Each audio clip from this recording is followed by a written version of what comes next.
Countdown day 11 to Vegas. What kind of tattoo do you have?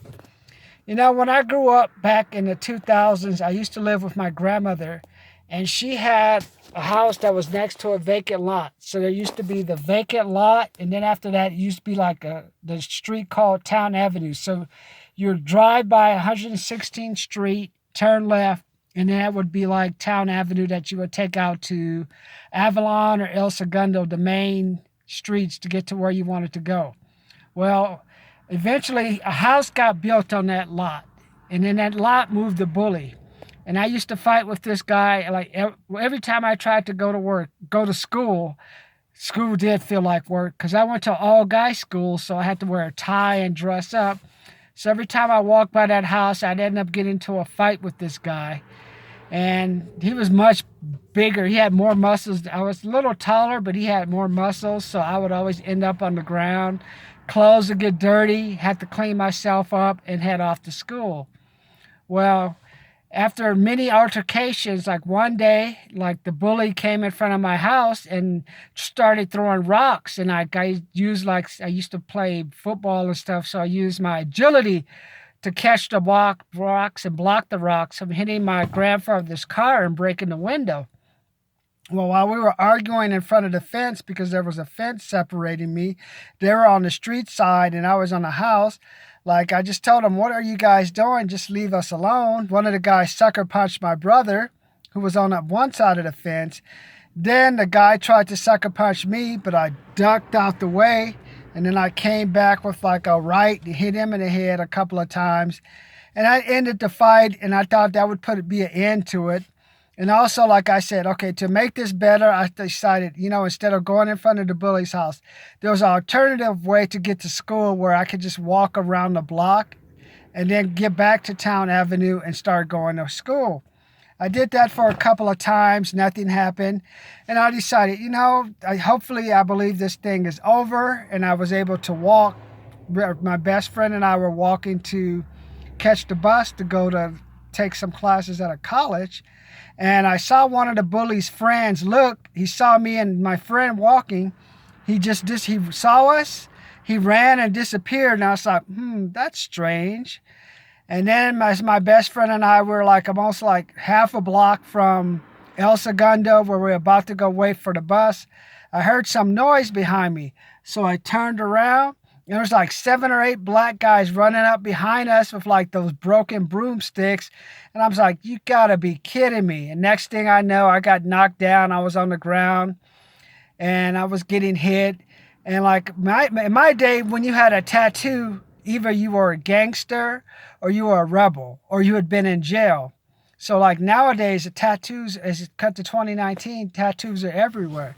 But back in the 90s and my 2000s, back in the 90s, a tattoo was more like you were considered a rebel. Well, I got my tattoo.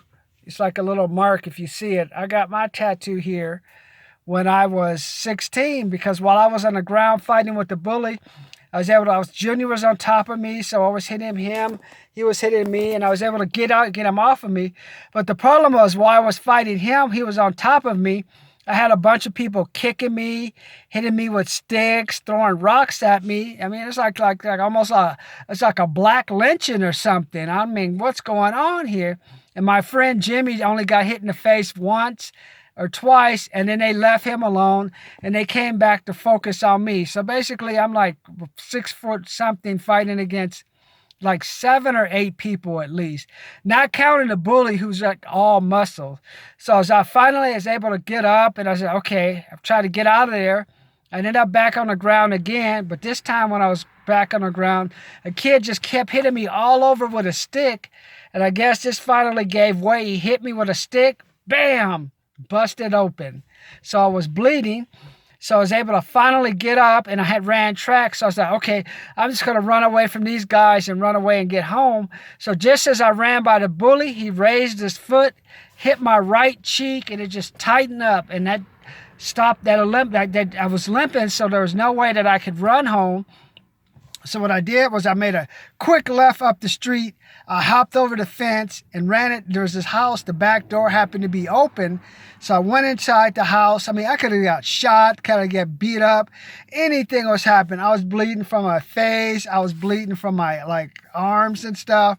And they had some toilet paper that was sitting on top of the kitchen counter.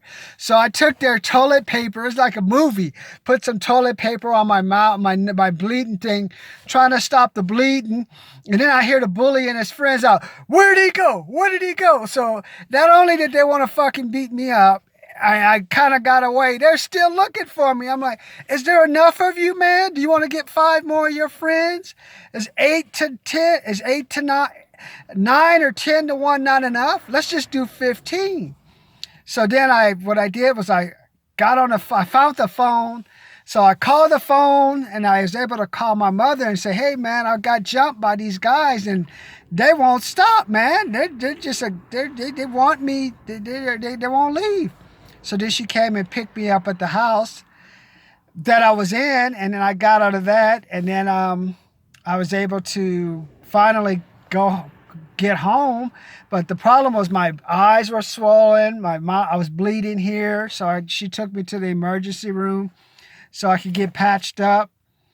And then what made things even worse is while I was getting beat up, it turns out that my grandfather was having a stroke.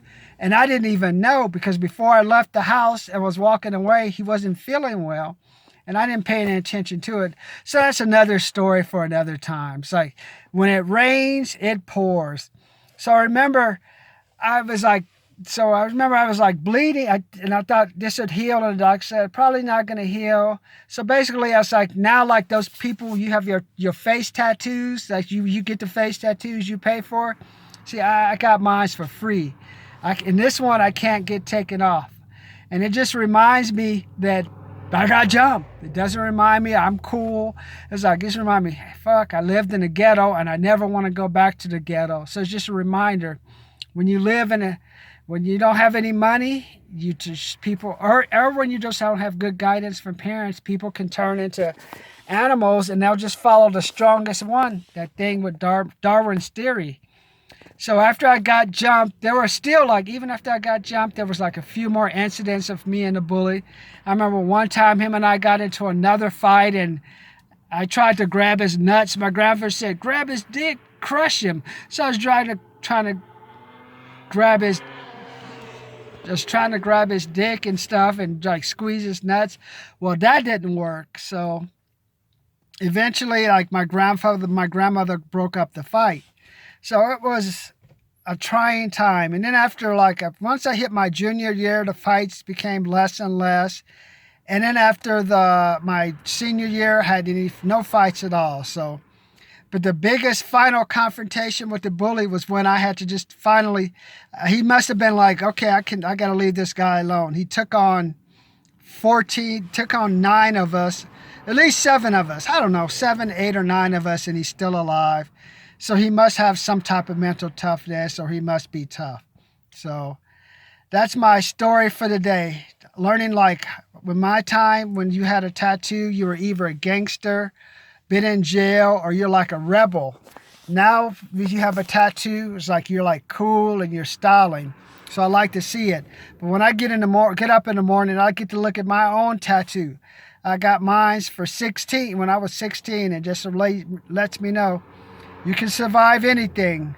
You can take any type of beating, long as you get up and make sure you run away to plot your next strategy, then come back swinging.